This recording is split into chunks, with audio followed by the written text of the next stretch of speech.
If you have ADHD and you have a really hard time knowing whether or not you're hungry until you're like starving, this video is for you. Hi, I'm Natalie Fox. I'm a registered dietitian specializing in ADHD and binge eating, and all this week I'm talking about ADHD and hunger cues. In this video, we're going to talk about alternative hunger cues to feeling physical hunger that are going to be more reliable if you have a neurospicy brain. Hunger cue number one is energy levels. So if you are feeling like you're dragging by the end of the day, or you get home and you're absolutely exhausted and you just feel like you have absolutely no energy or motivation to do anything, hunger can be a part of that feeling. Number two is our ability to focus. If your brain is underfueled, it will have a lot harder time functioning, making decisions, not being distracted by external stimuli. And I think that this one is actually a really big part of why people say that when they have protein, when they take their medications, that it makes the medication work better. In my experience, it's not necessarily the protein so much. It's just that when people start focusing on having protein with their medication, they actually start eating earlier in the day. Hunger cue number three can be changes in your mood, specifically if you're feeling angry, irritable, or anxious. A lot of people with ADHD don't get that stomach growling feeling of hunger until they're like,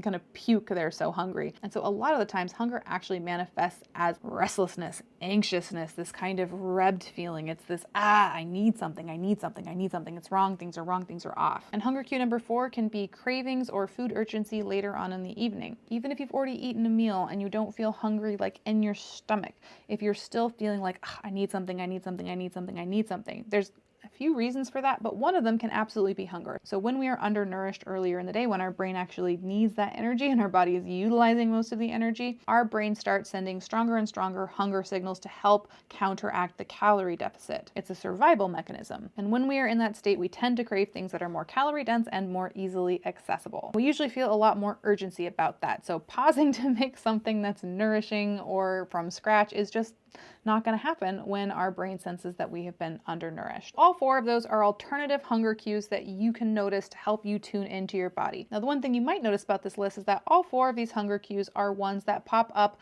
when you've been hungry for a while. They're not ones like physical hunger that tell you when you're hungry now. They tell you when you are probably close to being over hungry and you should have eaten a while ago. So if you're curious on how to use these cues to help you tune into your body and nourish yourself more stably, stay tuned. I'll be posting a video on that tomorrow.